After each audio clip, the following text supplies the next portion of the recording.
Hey there, Pixel here. Today I want to talk about a game called Going Under.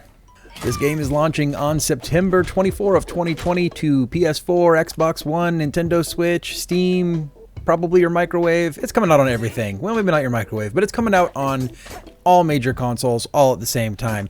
It is a kind of a dungeon crawler roguelite game, and it's really weird because based on those genres, you usually end up with like a fantasy game or a sci-fi game, but this one went really off the wall. It did, well, as you can see, a very weird aesthetic, this almost cutesy, almost puppety look, which I think is both hit and miss, and I'll get more into that in a moment. But the whole thing just is a very whimsical experience, and I think that they've applied that across the game. You can feel it in the gameplay mechanics, you can see it in the graphics. This game is full of whimsy. The story of this game is meant to be extremely silly. You play as Jacqueline, this new marketing intern for a company that sells soda but somehow behaves a lot like a tech startup, and they make tons of jokes in the game about the corporate world being overworked and underpaid and the intern is not paid. Some of the jokes do land, some of the jokes don't land, but I think overall this really works in the game, and the only reason it works is because it makes no sense. This story has nothing to do with the gameplay mechanics, and that adds to the whimsy that the game kind of carries overall with all of its mechanics.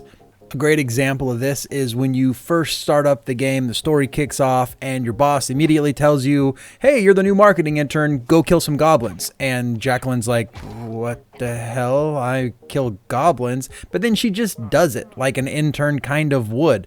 They tie it together like that by going, yeah, well, an intern, of course, the intern's going to go kill the goblins because that's what interns do. They do whatever the hell they're told, even though they're not paid.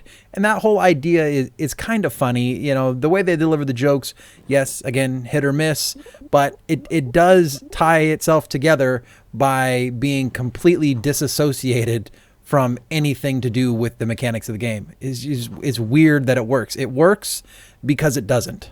So that leads us into the core gameplay loop of the game. And in this game, there's a number of different dungeons that are introduced throughout the game. I wasn't able to open up all of them before I gave this review, but I did open up 3 different ones. So I know there's at least 3. There's almost certainly more than that. But as you open up these dungeons, you go down, you start working on them. It's a roguelike game. You make some progress, you die, you come back up. Once you finish one, you're given a permanent stat bonus at the end through this relic that you retrieve, and then you come back up. There are a lot of other mechanics, though, that also add to your character. For instance, as you find these little skill boosters when you're inside the dungeon, the more times you find them, those level up over time, just by collecting them and using them. When grinding in the dungeon, you're given 2 different currencies. You get your straight up money and then your blue, like, corporate bucks. Now, the straight up money can be used in stores in the dungeon to buy health upgrades and weapons and such. And then those only stay with you while you're in the dungeon. But you can also get these corporate C-bucks that you can bring back up to the corporation that you work for. And then you can unlock new skills that will then be found in the dungeon. This is fairly well implemented, and they don't give the player too much of an advantage in quote-unquote leveling up. It is a roguelite because you are doing somewhat of a level up, but for the most part, you have to rely on your skill of learning how to fight each individual monster and using each individual weapon. And that brings me to the weapon selection in this game. The weapons here are pretty much anything that isn't bolted to the ground or the wall. You won't be throwing full desks, but you may be throwing computer monitors and vases and finding spears and beating goblins to death with ping pong paddles and keyboards. It's pretty crazy. This adds, again, back to that whimsy. The idea here is that your weapons are going to break frequently. You're going to have to constantly find new weapons, but all of the weapons feel a little bit different. This is part of the early challenge in the game, is getting used to all the different weapons, realizing how vulnerable you're going to be after you swing with each one, because bigger weapons have a little bit more vulnerability at the end of them, but they do a lot more damage.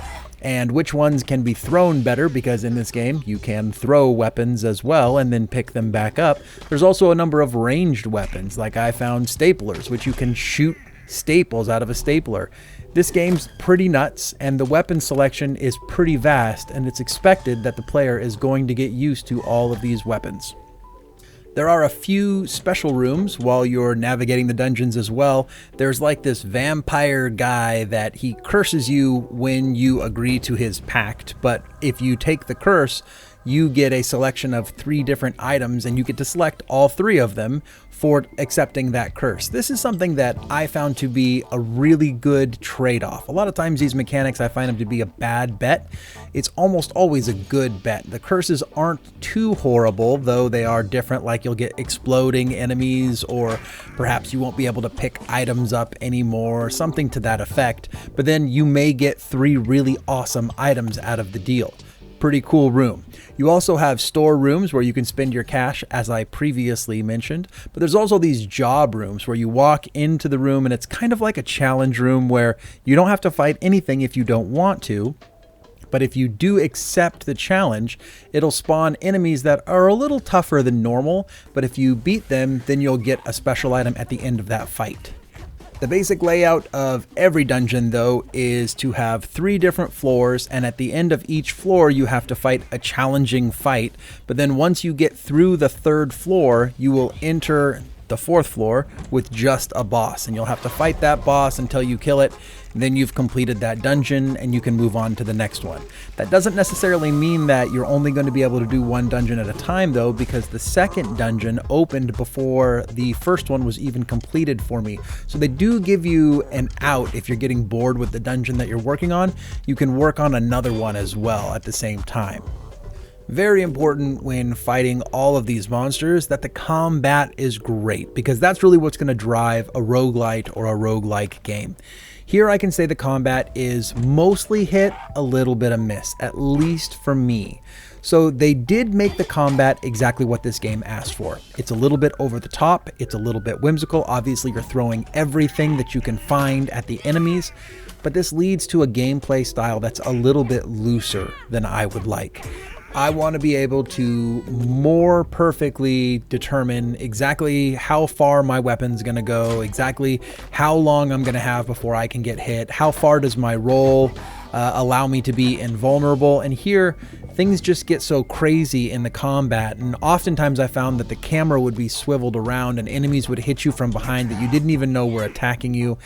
This game's combat just ends up way more like semi-organized chaos, and I wanted it to be more strategic. The problem with that criticism is this is a game of whimsy. This is a game that needs to have semi-organized chaos. You do get a little bit of strategic gameplay, but you're never going to be perfectly in control here. That did bother me a little bit, but this game may have combat that's the best that it could possibly be given the slapdash nature of this game. So finally, let's get into what is my only primary criticism of this game: the art style and the overall presentation. So for most of the characters here, the enemies, they look hilarious. The environments are all just kind of bubbly and cute. I very much dislike the look of the protagonist, and for me this almost completely ruined the experience. This is a completely subjective criticism because, well, look at her face. If that doesn't bother you and you're okay with this, well then great. I mean, the player character never stops smiling, even when she dies, still smiling.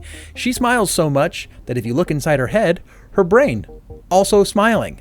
Now that's a really cute little touch that they had her brain smile when you actually have to force the camera into her head. But something about the character's face just is extremely off-putting to me. And some of the things in the game, some of the art style, I didn't really care for, but the majority of it is fine. The majority of it just kind of all ties together. I don't know what it is about this particular character. It seems like for some odd reason, they just wanted to go over the top with how whimsical this particular character looked. And for me, it was too much. It was too much. I very much disliked it. The good thing is, though, that the game's pretty well zoomed out and you're able to just get that out of your head and focus on the combat, and I think that the combat works well enough. The rest of the game mechanics work well enough. It's still a really solid experience. But I had never had a visceral experience in having a game where I thought the graphics were fine, and then I saw the main character and I went, nope. So who's this game for, and is this one worth the money? Well, I don't know what the price of this particular game is going to end up being, but I think this one's for anybody that likes roguelites and roguelikes.